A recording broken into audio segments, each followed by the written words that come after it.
Episode 3, Get Credo. Welcome to Chain of Wealth. Here's your host, Dennis, inspiring you to begin your journey of financial freedom.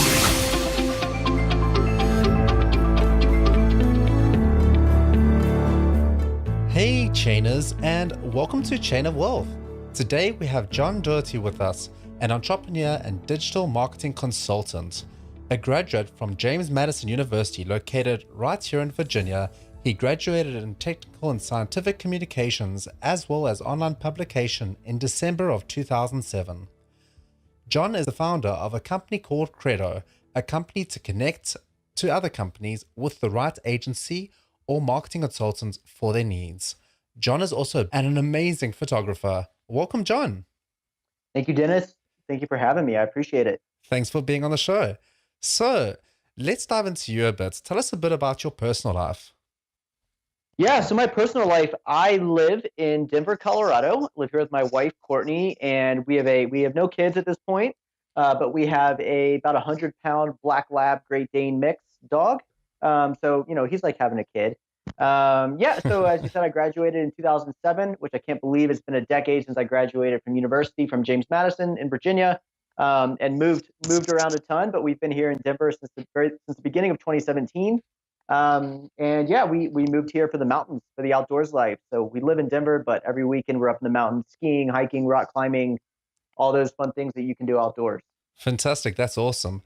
So speaking about college, if you could go back in time and give the college version of yourself any one piece of advice, what would it be and why? That's a great question. I would say probably to have a bit more fun. I don't know that I really worried a lot about, what I was going to do afterwards. I always felt like I could get a job. I feel very privileged in that. I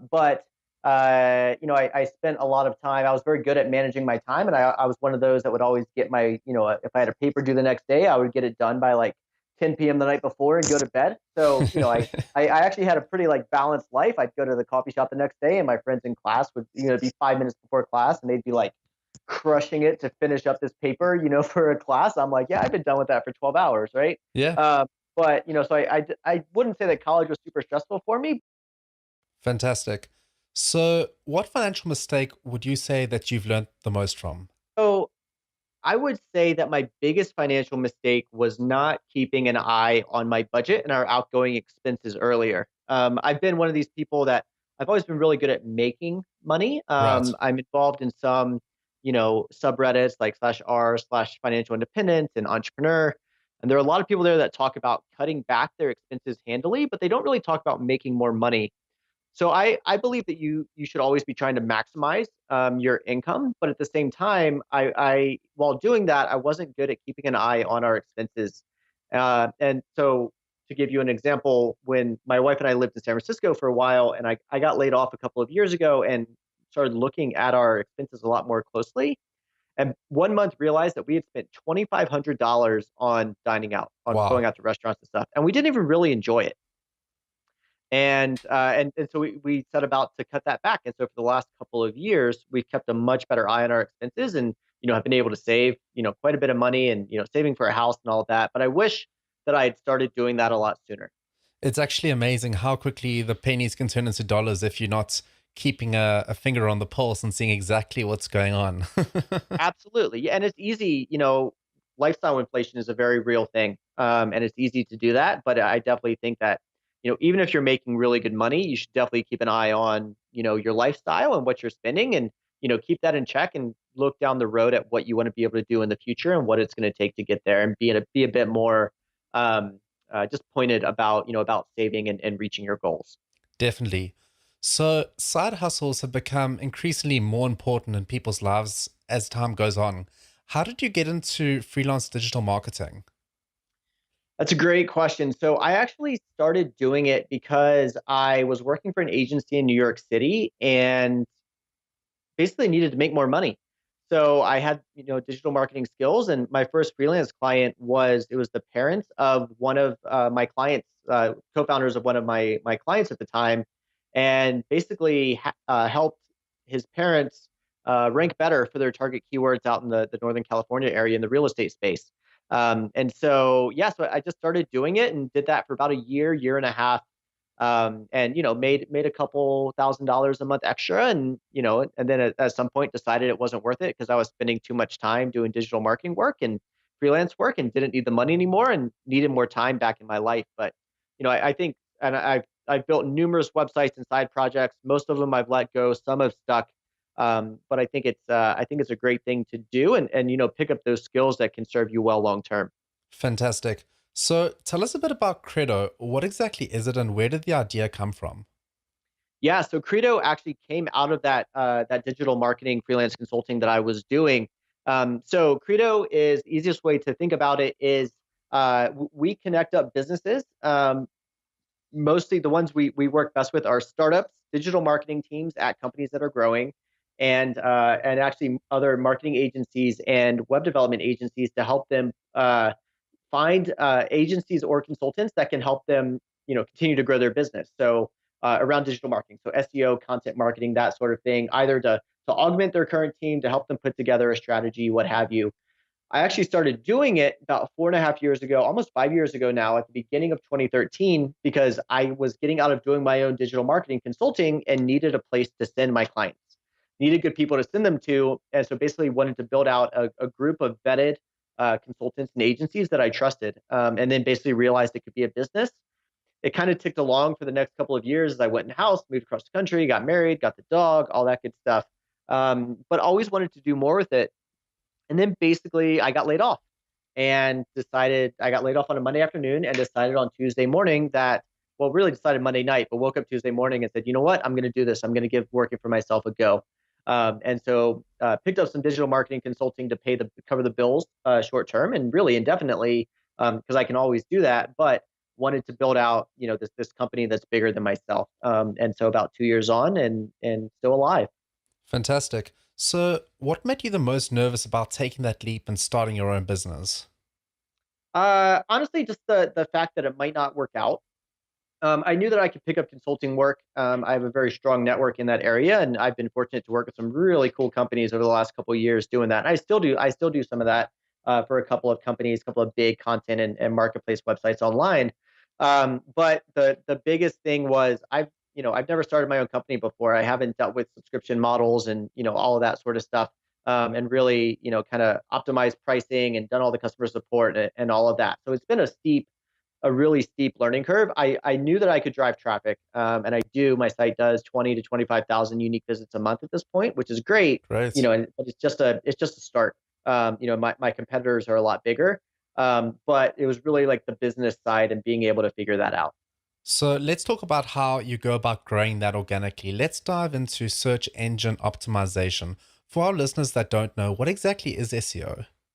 Yeah, so SEO is the practice of getting your website and your content ranked better in the search engines for queries or groups of keywords, phrases that people are searching for. So it's a combination of things. It's your technical platform. It's a bunch of technical stuff on your website. The structure of the code on your site, your titles, your H1s, your H2s, all that good stuff.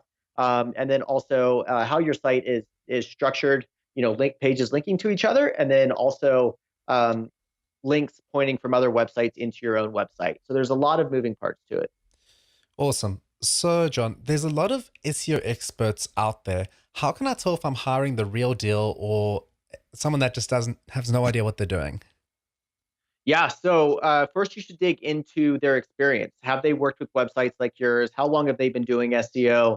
All of those things, and then they should also be able to give you some strategies that they've implemented for websites like your and businesses like yours that help them to drive more traffic. If they say, oh, well, that's our secret sauce or whatever, don't hire them because all those strategies are public already. And any good agency will be seeking to educate you as their client, not just trying to, do the work for you and keep you on, as a client indefinitely necessarily.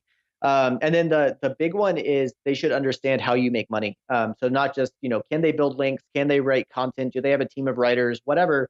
But do they actually understand like what's going to move the needle on the metrics that matter for your business? So not if they're talking about like improving domain authority or number of linking root domains or whatever, those are directional metrics. But they should actually be talking about what their work is going to do to grow your business.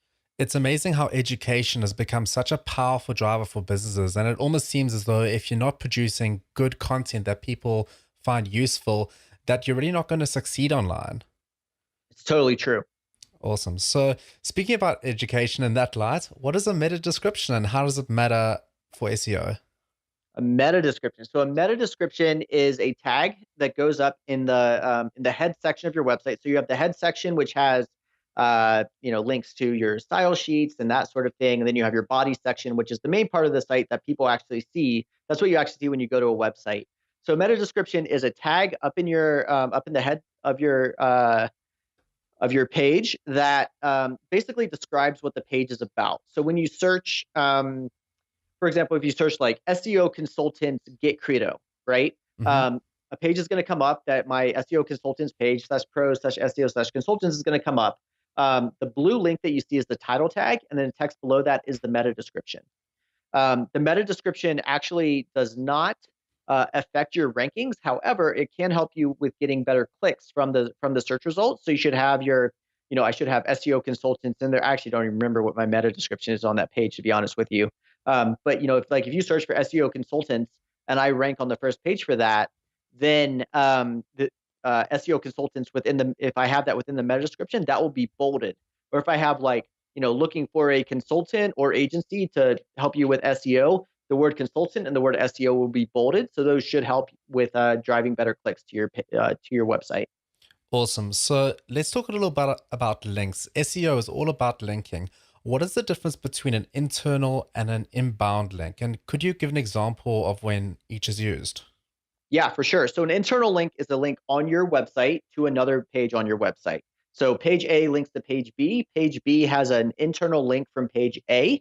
That kind of link is used. So if page A has a lot of external links, or inbound links as you call them, which I'll talk about in a minute, that page basically has a strength to it, or you can think of it as a score. Google talks about PageRank. It's a 1 to 10 scale. They don't make that public. Other companies like Moz have their own metrics. So Moz has domain authority, which is kind of the industry standard at this point. So let's say, and then there's also page authority. So let's say page A has a page authority of 50, and it links out to 10 different pages. Each of those pages that it links to will get basically 5 points of equity or strength going to it. So page B can rank better because it's linked from page A. An inbound link, or an external link, as I call it, is when so your site is site A, my site is site B.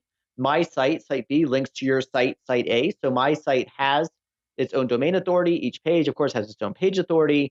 And that link is Google basically, and other search engines basically count that as a vote for your website, that my website is linking to yours and saying, we are comfortable referring traffic to site A.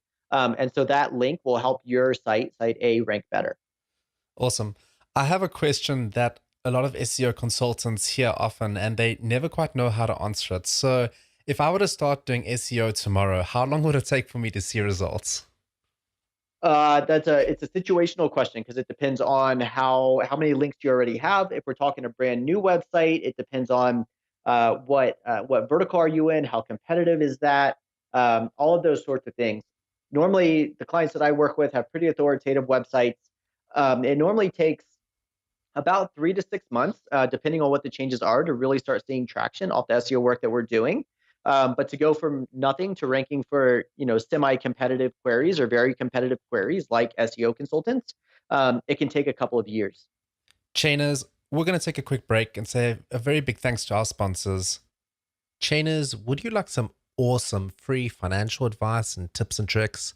Head over to chainofwealth.com and sign up for our free newsletter. We will give you the latest updates to our blog, free live sessions, as well as any awesome updates to the podcast. Head over to chainofwealth.com and sign up today. All right. So, John, why do you think that people fail to create their business? I think the reason they fail is for a couple of reasons. One is some of those can be personal, so they're afraid to start. And they don't actually put their effort into it and commit to, if you're building a content site or even a blog, right? Commit to writing one post a week and make it really, really good, and find the people that are going to be interested in it that you need to basically write it for, and then make sure that they see it via outreach. So that's one, they don't commit to it. Second one is really they give up, right? Like your initial idea doesn't work. Your initial business model doesn't work, and so they just stop trying. Um, and I firmly believe that you only fail in starting a business if you give up, and if you don't ask other people for help. Awesome. So what books or other podcasts do you recommend for our listeners? Favorite business books. There are a few of them, and I have them at johnfdoherty.com/recommended is my list of recommended books and podcasts and such. But my favorite ones are one by Yvon Chouinard, who's the founder of Patagonia, the clothing company. His book is called Let My People Go Surfing. I love that book. Ben Horowitz of Andreessen Horowitz, the venture capital company, venture capital fund in the Bay Area. His book is called The Hard Thing About Hard Things. And then for all business owners, I recommend reading anything in the E-Myth series, but the E-Myth Revisited is one of the best business books I've ever read. And then if you're interested in kind of the digital nomad, passive income lifestyle, Tim Ferriss's The 4-Hour Work Week, which has been out for a decade now, is still kind of the gold standard. Awesome. So what's some of the best advice that someone's ever given you?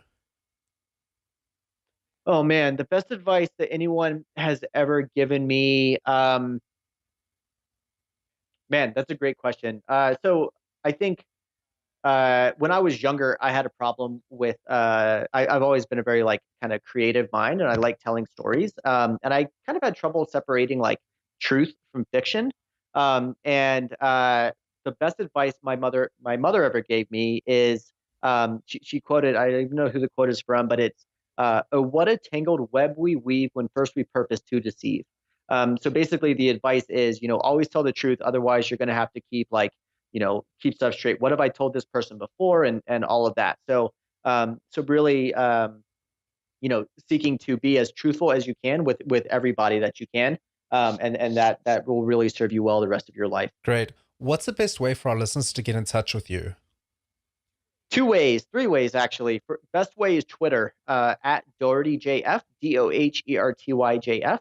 My website is getcredo.com, GETCREDO.com, D as in dog. And then my personal website where I write about entrepreneurship and stuff that I'm thinking about is johnfdoherty.com. Awesome. John, you've absolutely rocked the interview. Is there any last advice you'd like to leave our listeners with? I think I would tell people a couple of things. One is, if you have ever had the inclination to work for yourself, I definitely recommend that you give it a go and listen to yourself. However, don't just take a leap and jump out with no safety net. Be smart about it. Save up. Make sure you have at least 6 months of expenses in the bank, and get something off the ground on the side. So one person that I really respect in the entrepreneurship world is Chase Jarvis, who founded Creative Live. He's also a world-class photographer, and he always talks about you have your 9 to 5, which is your day job, but then you also have the 5 to 9 in the PM, right? That could be 5 to 9, it could be 7 to 11, it could be 9 to 1. But the point is, you have other chunks of time that you can use to work on your side hustle. And so I definitely recommend doing that, and then only taking a step into doing that full time once you know that it's working and it can support you. So don't just jump out without a safety net. And then the second one, which I already said, is don't give up. Keep on going. The only way people fail is if they stop. So a specific project might fail or a specific business might fail. But there are so many other projects and businesses out there that you can do. So keep launching. And if I always have found that if you try 10 things, 7 are just going to fail, 2 are going to work okay, and 1 is going to work amazingly. And if you look at anyone like Pat Flynn of Smart Passive Income or Tim Ferriss, people like that, they have a lot of things that they're working on. They try a lot of things. Most of them fail. A couple of them do pretty well. And then 1 just really, really works. There you go. Chainers, do a bit of research about search engine optimizations, see how it can help your business, and check out getcredo.com. There's some fantastic resources there, and it can definitely help you learn a little bit about SEO and connect you with business professionals that you can use. If you enjoyed the show, don't forget to subscribe, rate, and review. Catch you on the flip side.